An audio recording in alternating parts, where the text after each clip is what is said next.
Alô, amigos do canal Valença Histórias, estamos de volta com um novo vídeo e hoje vamos falar de dois lugares que são assim significativos para a população valenciana.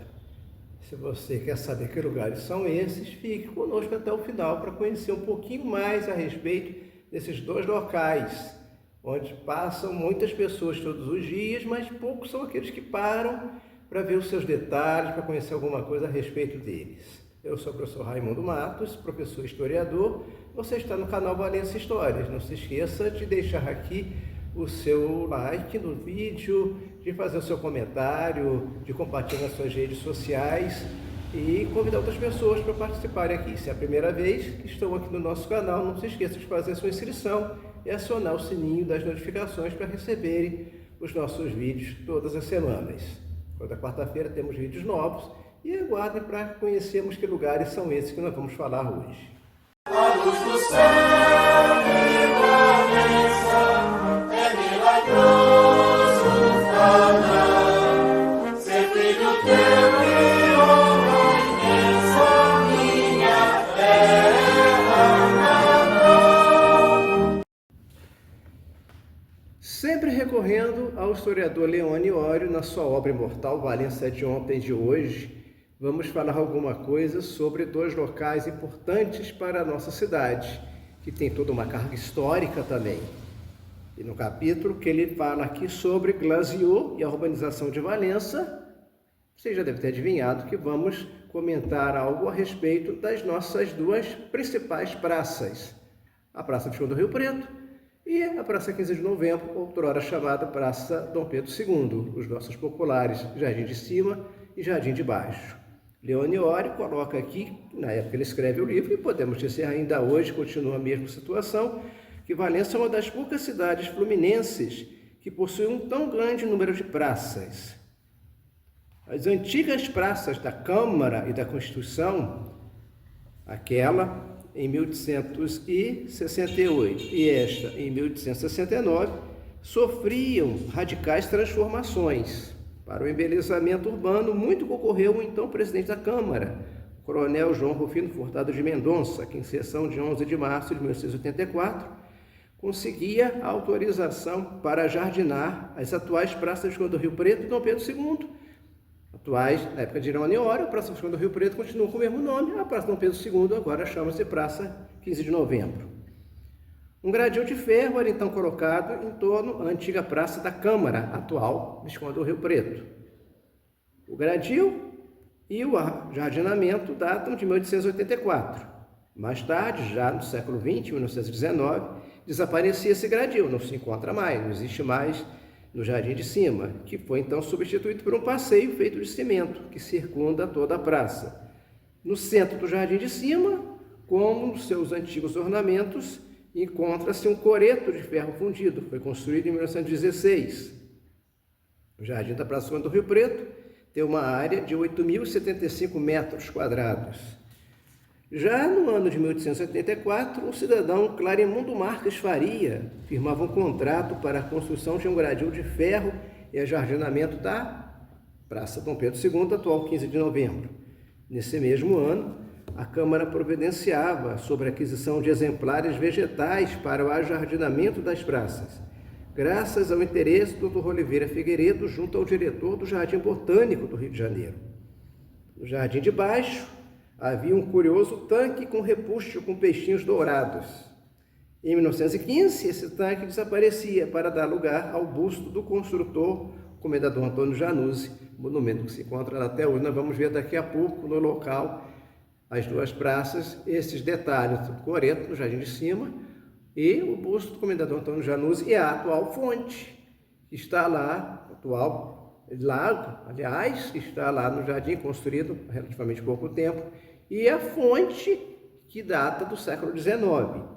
As praças Visconde do Rio Preto e Dom Pedro II eram arborizadas desde 1865, em seus contornos por mangueiras, que na época que Leone Ório escreve, estavam desaparecendo. O Jardim de Baixo é um dos logradouros mais pitorescos e aprazíveis da cidade. Outrora mais fechado por arvoredos e arbustos, o Jardim da Praça 15 de Novembro se apresentava como um parque de irresistível atração urbana. O traçado desses jardins foi efetuado pelo francês Glasiot, o mesmo que levantou a planta do jardim da Praça da República, no Rio de Janeiro, antiga Campo de Santana. O jardim de baixo, como o jardim de cima, foram construídos, escreve o jornalista valenciano Mário Domingos, citado aqui por Leone Iorio, pelo talvez maior artista europeu de seu gênero na época em que viveu, Augusto Glasiot, contratado que foi por Dom Pedro II para a construção do Rio de Janeiro, dos parques do Campo de Santana e da Quinta da Boa Vista, trouxe em 1860 uma nova concepção de arte arquitetônico-paisagística. É que os franceses chamam de gênero grandiose, jardin d'agrément, completamente diferente do jardim de utilidade do mestre Valentim, um artista nosso, nacional. E depois de outros comentários sobre o Jardim de Valença, conclui o jornalista: há ainda os acidentes do terreno, nós vemos isso no Jardim de Baixo, que são naturais e que Glasiot, com tanta inteligência, soube aproveitar quando em 1884 construiu, depois de uma longa permanência de 24 anos no Brasil, sentindo nessa época perfeitamente a natureza brasileira que lhe permitiu fazer com mais alma duas grandiosas obras de arte em Valença. E isso foi retirado do Estado, Jornal de Niterói, que foi publicado em 25 de maio de 1950. Então, é uma notícia curta, mas interessante e importante sobre as nossas duas praças principais, que nós vamos fazer uma visitinha a elas agora, conhecer alguma coisa, os seus detalhes, especialmente esses citados, para vocês verem como estão hoje praças que estão precisando de um pouquinho mais de atenção das pessoas, tanto dos poderes públicos quanto da própria população, que são dois monumentos paisagísticos dentro da cidade, históricos, e que precisam de maior atenção. E se você gostou desse vídeo, não se esqueça de deixar aqui a sua curtida, de compartilhar, de fazer a sua inscrição se ainda não está inscrito, e de fazer o seu comentário, que é muito importante aqui para a gente. Você faça um comentário a respeito. Diga aqui o que acha das nossas praças, o que acha dos nossos jardins, o jardim de cima e o jardim de baixo, e como poderia até funcionarem melhor esses dois locais para um usufruto mais apropriado pela nossa população, pelos turistas que nos visitam. Até o nosso próximo vídeo e fica aqui ainda com um pouco das imagens das nossas duas praças. Estamos entrando aqui na Praça 15 de Novembro, popular Jardim de Baixo, e vamos ver algumas das suas curiosidades, alguns dos seus detalhes, seus monumentos. As personalidades estão aqui homenageadas, inclusive já fizemos um vídeo aqui no canal sobre as personalidades homenageadas, aqui no Jardim de Baixo e no Jardim de Cima também. Estamos deixando o card aqui no início desse vídeo, para quem não viu ainda, que possa lá conferir esse outro vídeo sobre quem está sendo homenageado aqui nas nossas praças.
Estamos agora na Praça Visconde do Rio Preto, Jardim de Cima, para conhecer as suas curiosidades, a começar pelo Monumento à Inteligência da Academia Valenciana de Letras, único no mundo.